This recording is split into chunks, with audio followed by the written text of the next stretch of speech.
Hi, this is Lang, and I'm here with Nathaniel and Mollie Munn, and we are here to learn about what's happened since we last met with them.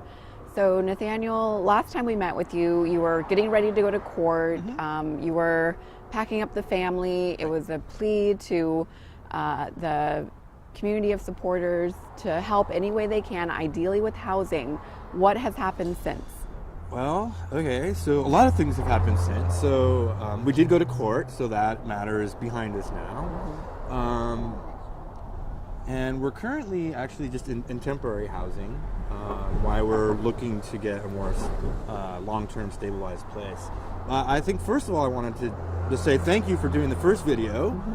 My wife did get in touch with a lot of different people as a result of the video. Some of them were just families just like ours, oddly enough. So it was nice to meet those kinds of people. We did get a call, and we're hoping that turns into something. From an owner, we're not sure yet, that he saw the video that you produced, and he did have a property. And he did take our information to run some background checks and this sort of thing. So right now we're just waiting to hear back from him. My wife did a little 5-minute speech at the city council, just to let them know, our situation. But I think more importantly, her speech at the city council is about a minute on us, but it was more of a broad speech about, families and homelessness in general in the area. Could you highlight some of those points? I think some of the highlights were, it was a little bit about us and our situation, but primarily she focused in on just the broader problem in general. Like I said, she had met, families had reached out to her and said, hey, I'm exactly in the same position you are. We met, she talked to a lady who had been through already the voucher program that we're currently in right now. And she was unable to find housing in that time, and she had nowhere to go. She's currently living in a park with her 5 children, because that's all she can do.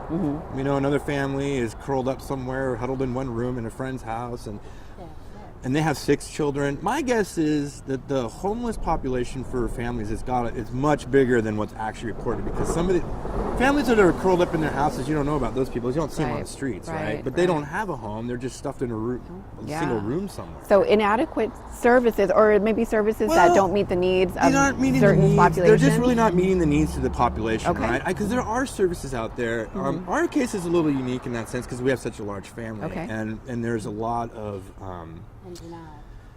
ins and outs with us actually finding a property. With us, we need to generally communicate directly with an actual owner of the house. We cannot, because of the family size, we cannot work through the typical property management company.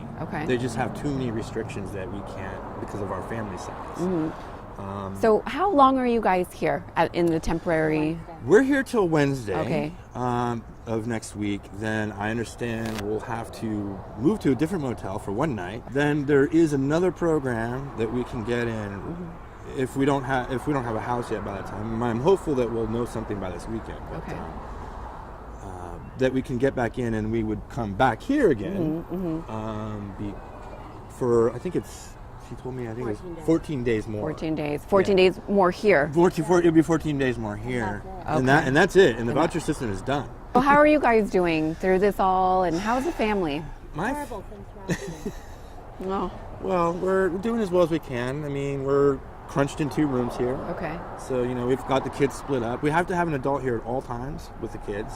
That's according to the so which makes things very interesting, right? So my oldest kid is 18, which helps because, I have to be gone during the day, and my wife has to run.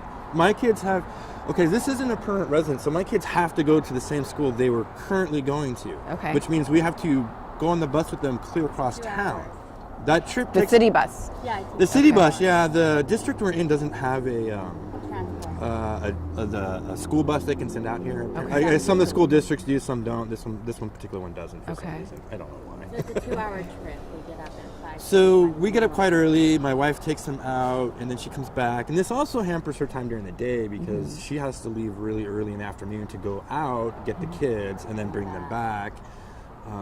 And so if I didn't have an over an 18-year-old son, I have no idea how this would even work, because that's a requirement. You're supposed to have an adult with the kids at all times.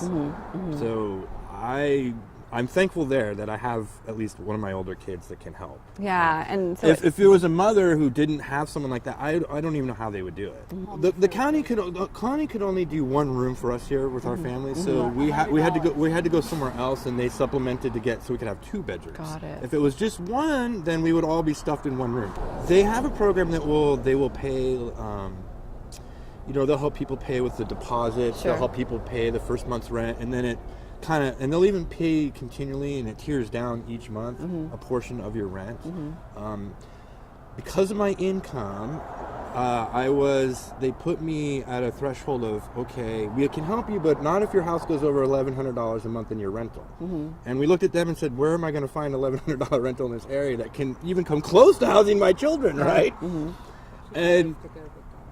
And she just said, well, that's what it is. Was it an all or nothing, or was it Yeah. just that's the amount that they can... That's the amount. If I Okay. get a rental if I find a rental and it's cost me more than $1,100, the county cannot will not pay for the deposits and these things. It's too high. Got it. Against my income. So that's where we're left with that. Lucky we didn't need it. Yeah, and when we last spoke with you, we were looking at a range of $1,300 to $1,350. Yeah, we're still in that range. We're still in that range.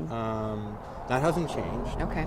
The one gentleman who did call us, again, thank you for the video because he saw it. I don't know where he saw it, but I know it's been floating around. So he even talked about being willing to just keep the rent the same as what we've been paying. Even for him, it would have been at a loss. And that it's very kind of him to even consider that. So, and I'd like to thank everybody else too, by the way, because she did get calls from people that drove over here, took.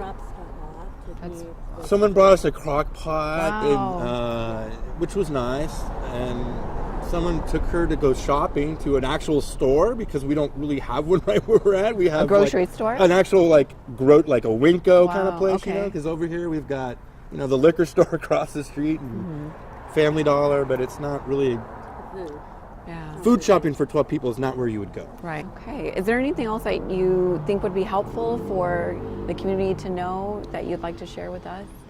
We're not unique.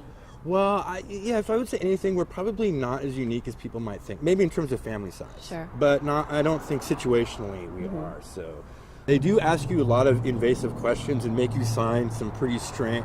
To me, it seemed very strange. I've never had to sign anything to say I wouldn't prostitute myself. I've never had to agree to have someone come in randomly and search my room without notice and just show up. We had to we can't have anyone in our room, not friends, not family, nobody. It's only us.